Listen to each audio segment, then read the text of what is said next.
Hello viewers, thank you for joining me. Something started to nag at the back of my mind as I was finishing up A School Frozen in Time. After struggling so much to find a new series, didn't I already have one, fully collected but mostly unread, just sitting there on my shelf? The answer, of course, was yes, though it's worth noting that by on my shelf, I mean tucked away in a box under my bed, which might explain why I forgot about it. I started Limit years ago. No particular reason for not finishing it, it was just a busier time in my life, working 2 jobs, trying to keep up with at least 2 or 3 long-running manga series at once, in addition to finishing an anime to review each month. I finished the first volume, and then just never got around to picking up the second one, so I decided it was about time I corrected that. Limit is the story of Mizuki Kono, a girl at the center of her school's popular crowd. She's not the queen bee, but she's always right there beside her, laughing at and encouraging all her jokes, agreeing with everything she says. But it's not hard to understand why she lives her life this way. She's certainly not blind to the pain they're causing the students they bully. At school, Mitsuki comes across as bubbly and carefree, but she's actually quite the pessimist. She sees these high school politics as a trial run for the real world, and the way to get ahead is by sucking up to the right people. Our story begins just as the characters are getting ready to go on the class camping trip. As they board the bus, their worries are all superficial ones. They drew the last week in the class lottery, so they'll be dealing with the hottest weather and the worst cleanup at the end. But mostly, everyone's in high spirits, looking forward to making memories with their friends. But then, this somewhat superficial tale of drama amongst high school girls took a wild turn. Their trip's overworked bus driver passes out at the wheel, sending the bus over the edge of a cliff. When Mizuki wakes up, she's surrounded by the corpses of her classmates. She escapes the bus to find that there were a few other survivors, but they're trapped by the landscape, unable to get back up to the road for help. And this isn't exactly the team Mizuki would have chosen to be trapped in the wilderness with. There's Haru, one of the girls from her friend group, but she's already lost almost all hope and her willingness to fight back.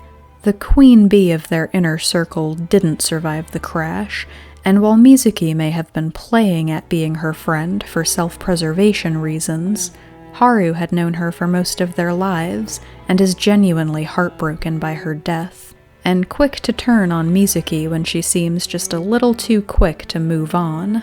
There's also Usui, who hurt her leg in the accident, so she's not much help with any of the survival aspects of this ordeal, and she definitely doesn't have the disposition to lead the group. Usui has always been meek and quiet, not part of the group that was actively making fun of other kids, but one of those girls who'd keep her head down and go along with it so they didn't turn on her. But she starts to get really down on herself, trapped in this dire situation, going from despairing at feeling useless to becoming completely paranoid that the others are plotting to get rid of her because she's a waste of resources. So that's 2 characters at the edge of their sanity, and Usui and Haru seem totally reasonable compared to Arisa.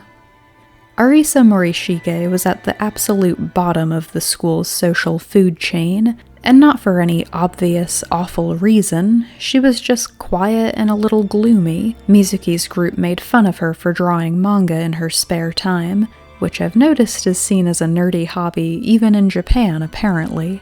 But she didn't have a single friend to uplift her, and now that they're stranded, she's quick to break out the tarot cards foretelling their doom, ecstatic that her main tormentor is dead, and claiming this means the gods are on her side to have answered her prayers like this. More importantly, before she left the bus, she found the scythe their teacher had for the trip, cementing in her power over the other survivors, ranking them each day by how useful they were to her, with the higher-ranked ones getting more food, getting to sit closer to the fire, and etc. And as we come to know her better, we learn that she was being abused at home as well as bullied at school, which means she has literally nothing to go back to, and that only serves to make her even more dangerous. That it's actually in her best interest to stay out here in the woods, surviving as long as she can. And lastly, there's Chieco, who was an early favorite for me, and I'd imagine that's true for a lot of readers.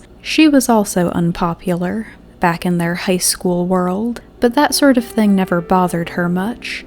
She's one of those characters who truly marches to the beat of her own drum, and she's definitely presented to be morally superior because of it, but not in a way that makes her seem flawless. Maybe she is better than her weaker-willed classmates, but she's very aware of it. She'll speak up to defend Arisa, but simultaneously be judging her pretty harshly for not being able to stand up for herself. It's a quiet sort of superiority that opens her up to other flaws, missing things because she assumes she knows best, and sometimes judging people before she's really gotten to know them. But she was a crucial character to have on this journey, with her ability to keep a cool head and the survival skills she picked up from her grandfather. And she helps to shape Mizuki's reformed moral compass as this ordeal makes her question a lot of things she'd taken for granted in her life up until now.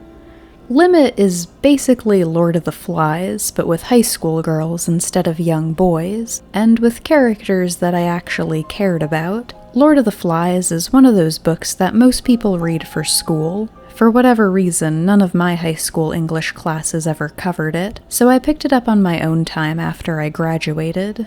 And all I can say is, even without the pressure of having to write a paper or something about it afterwards, I just couldn't get into it. I wasn't invested in any of the characters, and maybe I'm a cynic, but I didn't feel like it said anything about humanity that was really groundbreaking. Maybe things were different in 1954, but don't we all already know we're just a few steps away from destroying ourselves? Anyway, that wasn't the case at all with Limit, where we got not only a story of survival and watching a mini-society being shaped, but also some great character stories. Limit really did a lot of things well. I liked the art style in general, and it was a pretty dark, serious story, but the really horrifying imagery was pretty spaced out, and it was jarring every time I reached one of those panels.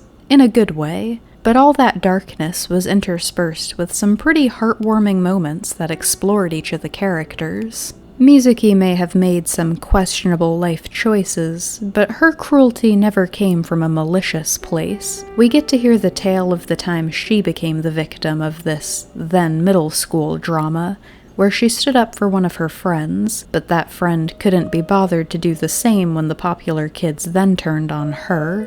I never got the impression she was a bad person, but her past made it pretty understandable how she could ignore the pain of some classmates she didn't even know all that well when someone she'd actually cared about had betrayed her like that. What better lesson to always put yourself first? And of course, it also helped that this whole story is about her learning to reevaluate that view. Chieco comes across as pretty cold, but when Mizuki's ready to give up, she shares a photo of all her younger siblings, what's motivating her to survive and get back home. While she may be distant with her peers, she's actually really close to her family, and though she may find it hard to admit, she would like to have friends too. It just took an ordeal like this to show her that her classmates might be worth getting to know, and while Arisa may be off-putting at first, it's hard to like the character who chooses to cause more harm when the situation is already so dire. It's also hard not to sympathize with where she's coming from, what drove her to this point. She's not really a bad person either, she's just at her breaking point, and it takes a while, but even she starts to connect with the others once some of the early hostility fades. These three are definitely the stars of the series, but the other two had their moments too. Usui's weakness came from growing up as a spoiled only child, but even she managed to find some strength in her desire to get back to the parents who loved her so much. and Haru has some pretty low moments, but the feelings behind her actions were relatable. Her grief over losing her best friend, the jealousy and inadequacy she's always secretly felt toward Mizuki finally bubbling up to the surface. These girls felt real, relatable in their flaws, but not totally consumed by them. You find yourself wanting to root for them for more than just the sake of a happy ending, and, especially in hindsight, that makes it kind of heartbreaking that they don't all survive long enough to be rescued. So, the story and characters were great. It's not over-the-top gory, but the sense of danger never really fades, and the premise is realistic enough to make it just a little extra chilling. It may be rare, but accidents like this do happen. As a sort of added bonus, I love when titles have more than one meaning. This one has the meaning you'd assume. It's a story about seeing what happens to people when they're pushed to their limit. But Mizuki also has a moment near the end where she talks about how this ordeal made her realize how much she was limiting herself as a person, keeping everyone at a distance. The whole thing was just great. I can't believe I put it down the first time, and I really can't believe it's never gotten an anime or even a movie adaptation. On top of everything else, it's pretty short, only 6 volumes long, so I definitely recommend checking this one out. I'd love to see it get more attention. Thank you for watching.